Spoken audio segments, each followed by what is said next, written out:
Next topic बेटा हम लोग पढ़ते हैं विद्युत अर्धचालक पदार्थ, विद्युत अर्धचालक पदार्थ।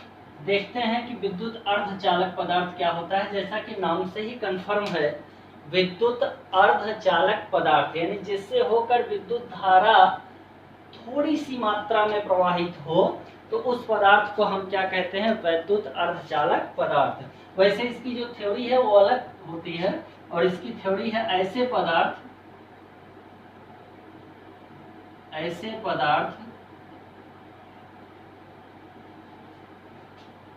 जो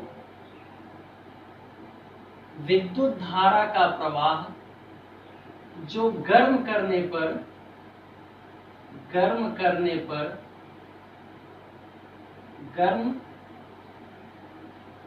पर विद्युत धारा का प्रवाह करते हैं, विद्युत धारा का प्रवाह करते हैं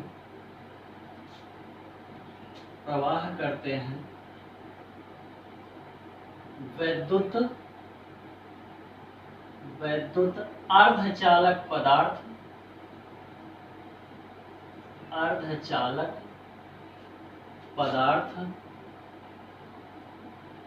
कहलाते हैं। क्लियर है यहाँ तक? जैसे सिलिका, जर्मेनियम आदि। इसी में गैलियम, सिलिका, जर्मेनियम आदि। क्लियर है यहाँ तक? चल, अब हम लोग पढ़ते हैं बैंड सिद्धांत। अगला टॉपिक हम लोग पढ़ेंगे बैंड सिद्धांत।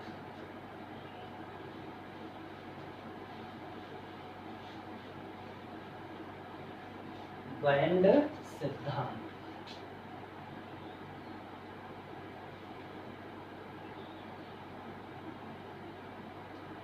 बैंड सिद्धांत देखते हैं बैंड सिद्धांत क्या होता है।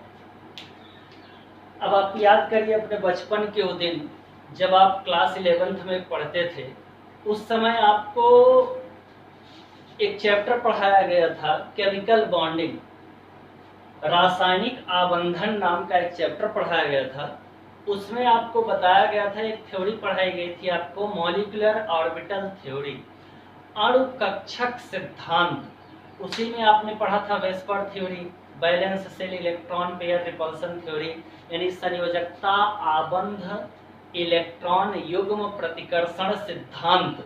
इन सारी चीजों को आपने पढ़ा था। उसी में याद करिए आपको पढ़ाया गया था अणुकक्षक सिद्धांत।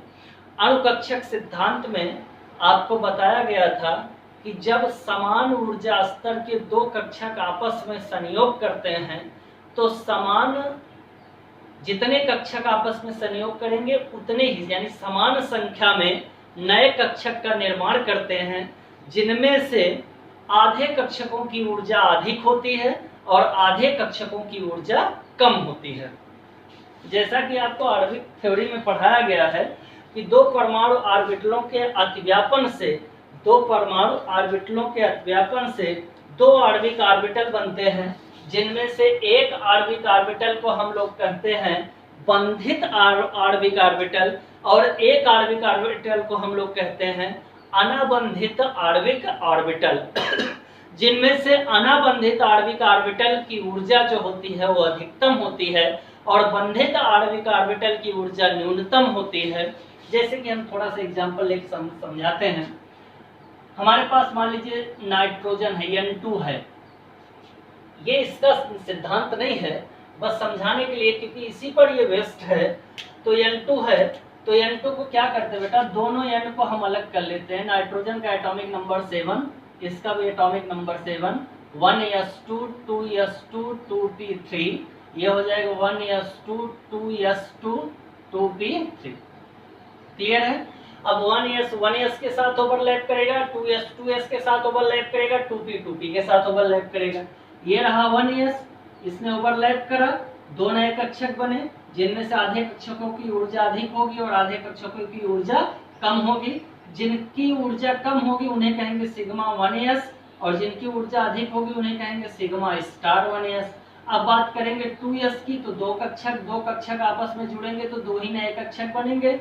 ये हुआ आपका 2s, ये हुआ आपका 2s, ये इंटरन्यूक्लियर एक्सिस पर है तो ये सिग्मा बॉन्ड बनाएगा, तो ये हो जाएगा सिग्मा 2s और ये हो जाएगा सिग्मा स्टार 2s। बात करेंगे 2p की, तो आपको पता है 6 नए कक्षक बनेंगे तो दो कक्षक बीच में बन जाएगा और दो कक्षक यहाँ बीच में बन जाएगा। ये हो जाएगा 2px 2py 2pz 2px 2py 2pz। कुछ इस प्रकार से आप लोग पढ़ चुके हैं। तो जरा देखिए, जिन पर स्टार लगा हुआ है उन्हें हम कहते हैं अनाबंधित आणविक कक्षक। अनाबंधित आणविक कक्षक। और जिन पर स्टार नहीं लगा है उन्हें हम कहते हैं बंधित आणविक कक्षक। क्लियर है यहाँ तक? तो इन दोनों कक्षकों के बीच देखिए, इसकी ऊर्जा अधिक है और इसकी ऊर्जा क्या है, कम है। तो इन दोनों ऊर्जाओं के मध्य का जो अंतर होता है उसे अंतर को हम लोग क्या कहते हैं, बैंड सिद्धांत। उसी को हम लोग कहते हैं बैंड अंतराल। उसी को हम लोग क्या कहते हैं, बैंड अंतराल। यानी कह सकते हैं एक धात्विक क्रिस्टल में उपस्थित सभी परमाणुओं के समस्त इलेक्ट्रॉन क्रिस्टल के माने जाते हैं। आप लिख लीजिए, मैं बोल दे रहा हूं। एक धात्विक क्रिस्टल में उपस्थित, मैं लिख दे रहा हूं, एक धात्विक क्रिस्टल में उपस्थित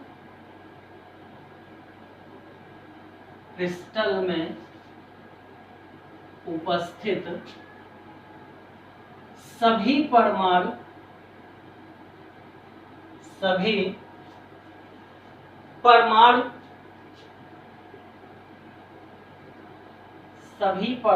के इलेक्ट्रॉन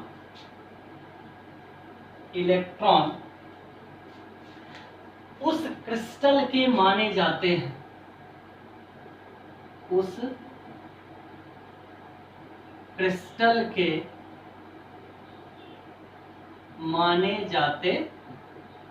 उस क्रिस्टल के माने जाते हैं और इन इलेक्ट्रॉनों के क्रिस्टल के सभी परमाणु पर और इन इलेक्ट्रॉनों के क्रिस्टल के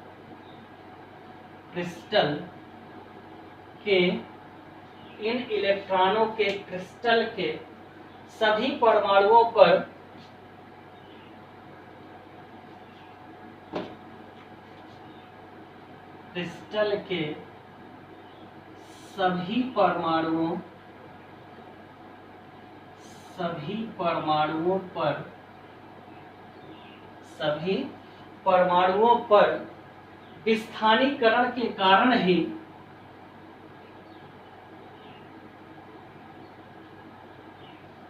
विस्थानीकरण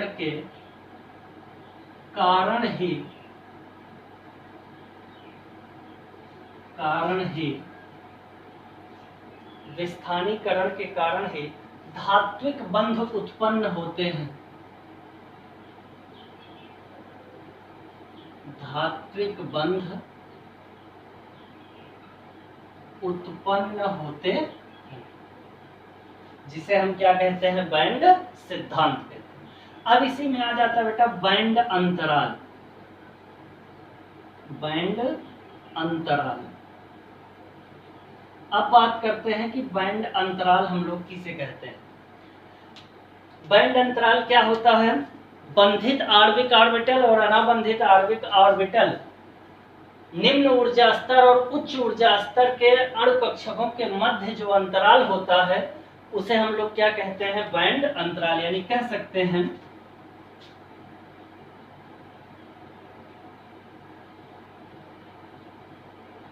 निम्न ऊर्जा स्तर, मैं ऊपर लिखता हूं, इसको मिटा देता हूं। ये बैंड सिद्धांत हो गया, मतलब एक धात्विक क्रिस्टल में उपस्थित सभी परमाणु के इलेक्ट्रॉन उस क्रिस्टल के माने जाते हैं और इन इलेक्ट्रॉनों के क्रिस्टल के सभी परमाणुओं पर विस्थानीकरण के कारण ही धात्विक बंध बनता है, जिसे हम क्या कहते हैं, बैंड सिद्धांत कहते हैं। इसी बैंड सिद्धांत में आता है बेटा बैंड अंतराल। जरा पढ़ते हैं हम लोग बैंड अंतराल क्या होता है।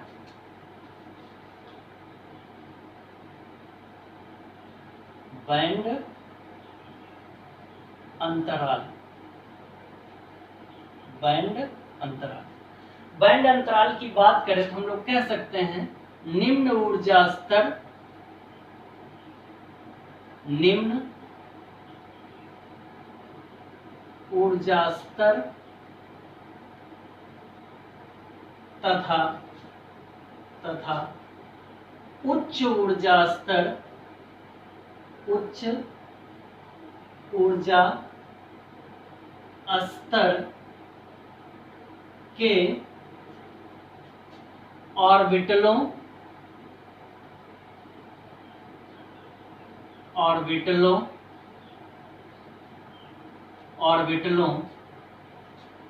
की ऊर्जाओं का अंतर बैंड अंतराल कहलाता है। बैंड अंतराल कहलाता है, बैंड अंतराल कहलाता है। कैसे? मान लो ये कोई सेल है, ये दो कक्षक बनाया, फिर ये दो कक्षक ऊपर बन जाएंगे, इसके भी दो ऊपर हो जाएंगे, तो इनकी ऊर्जा और इनकी ऊर्जा के मध्य जो अंतर पाया जाएगा, ये निम्न ऊर्जा स्तर के हैं, ये पूरी तरह से फिल कर लेते हैं, ये हम वैकेंट छोड़ देते हैं। ये निम्न ऊर्जा स्तर, ये उच्च ऊर्जा स्तर है।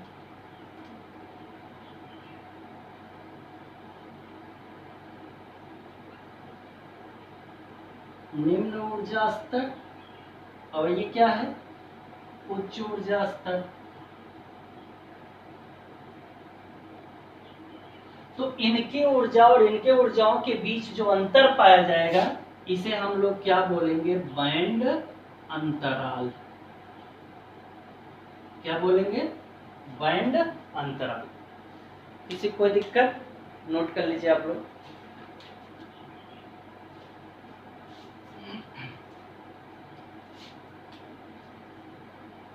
नोट कर लीजिए।